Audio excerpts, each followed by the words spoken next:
Hey guys, it's Seeney, and today I wanted to do a demo on what different shutter speeds look like on your camera.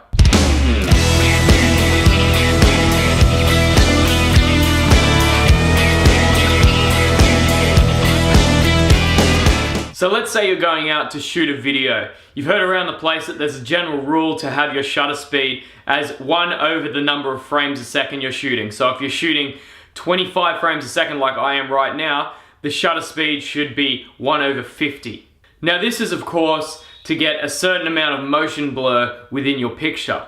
And the reason that we have this motion blur is so that it looks a little bit more realistic to what the eye sees. So this goes for all frame rates. Let's say you're shooting in 50 frames a second, your shutter speed should be 1 over 100. If you're shooting in 24 frames a second, it should be 48. So that's the rule. There's many examples of people bending this rule and changing it to create a certain effect. So what I'm going to do now is give you a little bit of a demo of what different shutter speeds do. So right now I'm shooting in 25 frames a second and my shutter speed is 1 over 50. So you can see if I move my hand, there's a little bit of motion blur. You can sort of see a little bit of blur when I move my hands, and that kind of looks natural to what you'd expect to see in real life. Okay, so that's it. That's what the general rule is meant to be. Okay, so I'm still shooting in 25 frames a second, but what I've done now is I've changed the shutter speed to 25. So it's getting exposed about twice as long as it should be. So the entire frame is now getting exposed.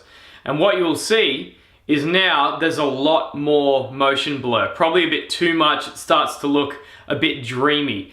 Okay, so you can kind of see that on the camera now when there's a bit of movement. You won't notice it so much when there's not much happening, but the second you get some movement, you're going to get a lot more blur, and it just looks a little bit weird. So that's why a lot of people will not use this shutter speed. If you're trying to shoot something that looks a little bit dreamy, this might be the way to go. But as a general rule, you want to shoot at 50 if you're doing 25 frames a second. Okay, so once again, I'm still shooting at 25 frames a second. But now what I've done is I've changed the shutter speed to 1 over 100. So it's only getting exposed half the amount of time for each frame. So as you can see, my hand starts to look a little bit more jittery, and you can see every single movement, and there's not much blur at all. So this is something you might want to use if you're shooting a little bit more of an action sequence. Make things a little bit clearer. If things are moving really fast, you probably don't want to have heaps of blur because it might start to look really messy, and that's a good example of where you could perhaps make the shutter speed just a little bit faster, and that would improve the look of the film. So that's an example of where you could bump up your shutter speed just a little bit and improve the look of the footage. However, if you bump up too high, things are going to start to look really weird. Every single little movement you're going to see completely with no motion blur, and that's not something that you want.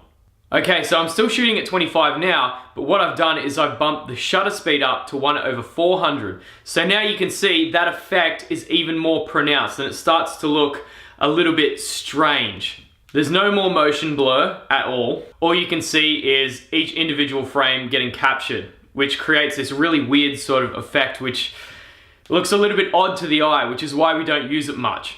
So of course there are examples of people using these frame rates, but it's probably best to stick to 1 over 50. Okay, so now I've really bumped it up. Now I'm shooting 25 frames still, but my shutter speed is now 1 over 1600, so it's very fast, and you can see that that effect is just really weird. It looks really weird to the eye. So because you're not letting that much light into the camera because your shutter speed is so short, you're having to raise the ISO and the aperture to get enough light into the camera to expose for every single one of those. So you can see that things start to look really weird, and I can't think of an example where you'd probably use this. So I think the best thing we can do right now is get back to a shutter speed of 1 over 50. Okay, and we're back to 1 to 50, so you can see the motion blur is kind of back to normal. We're getting a little bit of blur, which is good. So I hope you guys found this useful, a bit of a demonstration of how different shutter speeds work. You can see that they do look vastly different, from really dreamy to really sort of static. So it's very important that you're using a good shutter speed, which is double your frame rate.